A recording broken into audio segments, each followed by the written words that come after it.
যুদ্ধ চলছে মাটিতে, আর একই সঙ্গে সংবাদ মাধ্যমে চলছে আরেক লড়াই। কে ঠিক বলছে আর কে বদলে দিচ্ছে আসল চিত্র, এই প্রশ্নই এখন বাড়াচ্ছে উত্তাপ। ইরান যুদ্ধ নিয়ে সংবাদ পরিবেশনাকে কেন্দ্র করে মার্কিন সংবাদ মাধ্যমের উপর ক্ষোভ প্রকাশ করেছেন প্রেসিডেন্ট ডোনাল্ড ট্রাম্প। নিজের সামাজিক যোগাযোগ মাধ্যম ট্রুথ সোশ্যালে দেয়া এক পোস্টে সংবাদ মাধ্যম নিউ ইয়র্ক টাইমসের উপর ক্ষোভ ঝেড়েছেন তিনি। পত্রিকাটিকে দুর্নীতিগ্রস্ত ও ভুয়া খবর পরিবেশনকারী হিসেবে অভিহিত করেছেন তিনি। ট্রাম্প লিখেছেন, যারা এখনও নিউ ইয়র্ক টাইমস পড়েন তারা পত্রিকাটির খবর দেখে ভাববেন ইরান বোধহয় যুদ্ধে জিতছে বা বেশ ভালো করছে, অথচ বাস্তবতা হলো ইরান সামরিক ও অন্যান্য সব দিক দিয়ে পুরোপুরি বিধ্বস্ত হয়ে গেছে। সংবাদ মাধ্যম আল জাজিরার প্রতিবেদনেও প্রকাশ পেয়েছে এই তথ্য।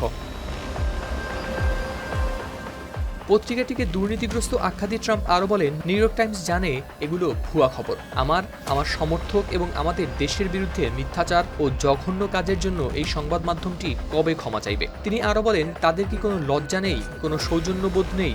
অপর এক পোস্টে ট্রাম্প আবারও বলেন, কিছু সংবাদ মাধ্যম ইরানকে ঘিরে তার নীতিকে নেতিবাচকভাবে উল্লেখ করে খবর প্রচার করছে। পোস্টে তিনি লিখেছেন, failing new York Times, fake news, CNN সহ অন্যান্যরা কি করবে তা বুঝতে পারছে না। তারা ইরান ইস্যুতে আমাকে নিয়ে সমালোচনা করার জন্য মরিয়া হয়ে চেষ্টা করছে, কিন্তু কোনো কারণ খুঁজে পাচ্ছে না।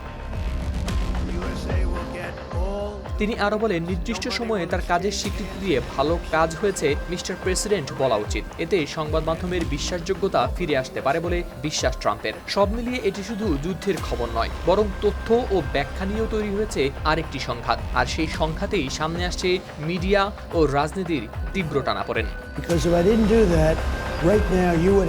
Howlader Shamim, RTV। They had a nuclear weapon. You would be calling everybody over there, sir.